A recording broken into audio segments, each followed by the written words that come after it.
We got a new chapter of Shinohayu. It's a lovely summer landscape. They're out on the beach. Even though they all look about the same sky, the landscape of their youth is a little different for each one. Nice, nice. You see Shino here, lying in bed. It's nighttime. I'm not sure where this could be going. Looking sideways at the dresser sitting on the ground. I always do like depictions of what people are seeing just as they wake up. I think that's like a real sort of sensory space that you can really empathize with, that sensation of waking up and seeing something, and like really being kind of unaware what it is you're exactly looking at, and all of these associations kind of rushing around you. I thought I was in the car, but I was sleeping in my room. Can you believe it? Ah, right, right. She had totally passed out after the exhaustion of the tournament yesterday. What can I say about that? So the passenger seat talks to the driver, keeps the driver from dozing off. Watch out for anything else that might happen, right? Had a good nap, so I was okay. Hey, while you're driving? No, I think he meant during the other rounds of the tournament. Should learn to tell stories or quick jokes. Hey, she's doing Rakugo! She's thinking about Rakugo. I only recently learned a lot about Rakugo. I was like vaguely aware of it. But I'm reading this other series, Yugami-kun Has No Friends, which deals a lot with Rakugo. And then a friend of mine actually went to go see a Rakugo performance in Japan, so I talked to her about it a bit too. So now I got Rakugo on the mind. So she's thinking about traditional stand-up comedy with the tsukome and the bokeh. You're doing this one. And then Rakugo, which is an individual performance of telling long comedic stories, playing the roles of multiple characters by like turning your head and changing your voice. Oh, really? You think that? I can't do it. Let's stop right now. Keep that up for very long. It made me take my eyes off the road. Okay, lots of CDs. Ah, Rakugo, yeah. They're explaining it that. Came from the car from the room, right? Like a princess? That was how it was, but as soon as I left you on, my back started hurting. Okay. Anyways, she's having all sorts of revelations in this moment. Arshino.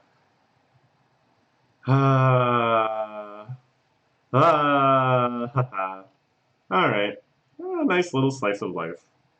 I really don't know what Ritsun Agarashi's intent are with a lot of these scenes. They're so irrelevant. Saki is just so full of conversations that turn out to be totally irrelevant. And I love it. I think it's really nice to characterize the characters in this way and stuff, and just to show their completeness as people.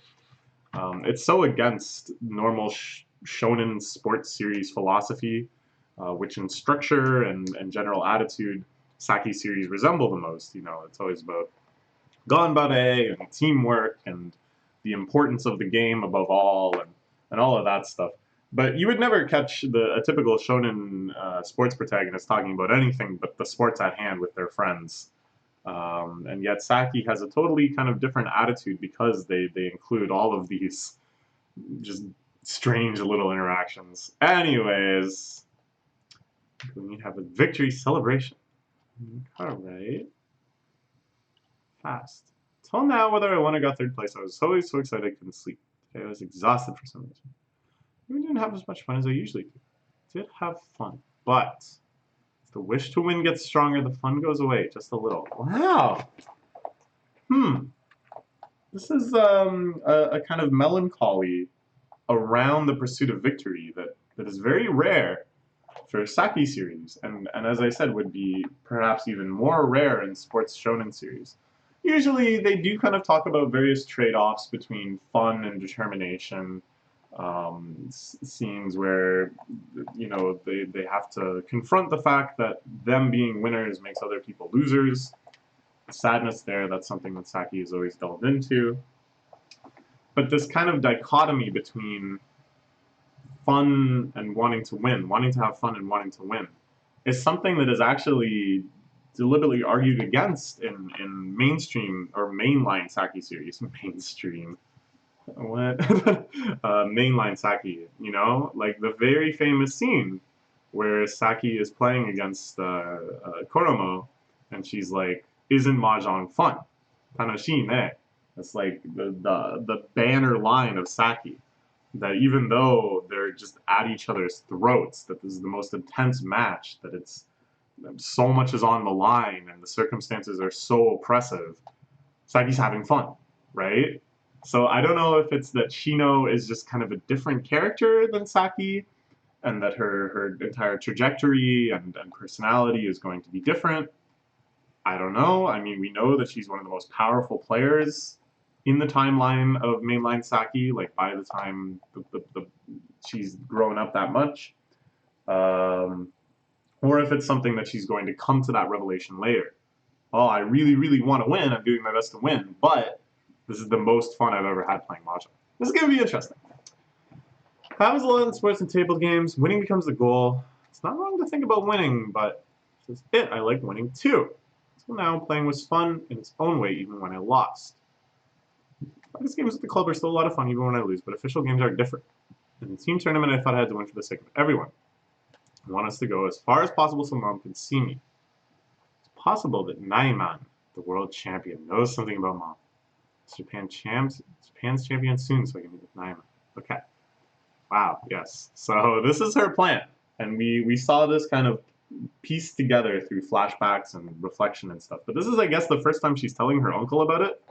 Because he's shocked, of course, that she wants to take down Japan's champion and become the champion herself. I want to qualify so I can meet with everyone from nationals again.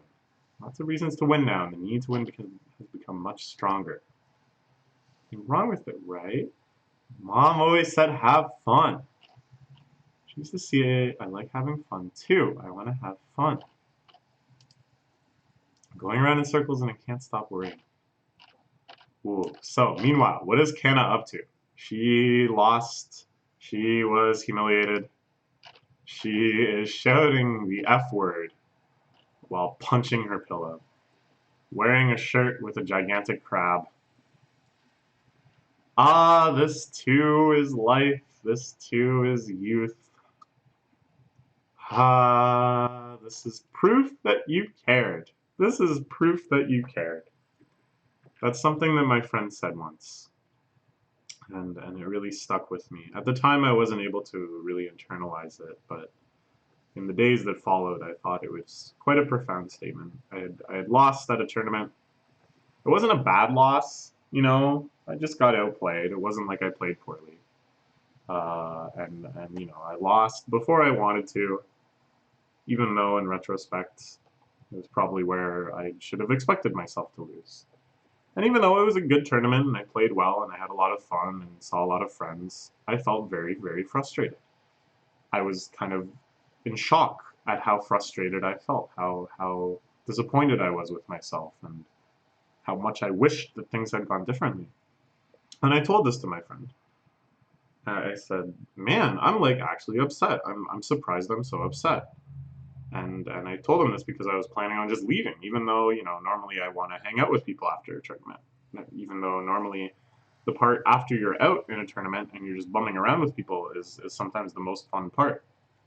But I was like, I want to go home. This sucks. I feel so shitty and I don't really know why. And he was like, it's just proof that you cared. It's proof that you really actually cared. And that's something that we should celebrate. That's something that we should look for in ourselves. Proof that we really do care about things. So this is the reciprocal side of it. Sometimes you punch your pillow. It's just proof that you cared. Bad mood, just as I feared. This is their mom. I'll beat them. I swear I'll beat them all. Her opponents that she is swearing vengeance against, just hanging out in the bath, eating dinner, easy peasy. So when I won that I couldn't sleep, that's how it used to be. It happened to me. So I'm gonna go play Mahjong on the internet? Probably. Kyoko and Kana, heading back to school. She wanted to see the loincloths thing. Loincloths with their name that she hang whenever she qualifies for nationals or something. They're in elementary school. Yeah. When Shino made it to the individual nationals in elementary school, they rolled out the banner so everyone could celebrate it. Prize Bruce banner? I see, I see. Kensho and Kensho Maku. Bruce banner, that's a fun translation. Alright, good job.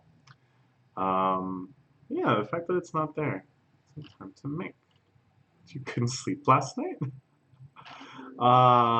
This is so nice, their friendship. You know, because they've known each other longer than either of them has known Shino. So I like when that kind of comes out. So the score sheets online and watch the matches again. Compared their moves one by one, what I would have done. If it was different, I tried to find out why. Learn a lot by trying to see who made a mistake. Did that all night. The setting spreadsheets was boring. Only real practice, that's how I felt. Now I think anything I can do, I should do it. Ooh, I like this. I like this growth. This is all really well done. Oh, man, I love this series. No wonder. Here's their Mahjong club, all celebrating their star girl, Shino. Nice little panorama scene.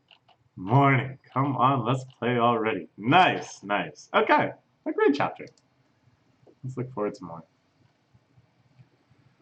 I guess there's probably another tournament coming up. Shino in the nationals for individuals.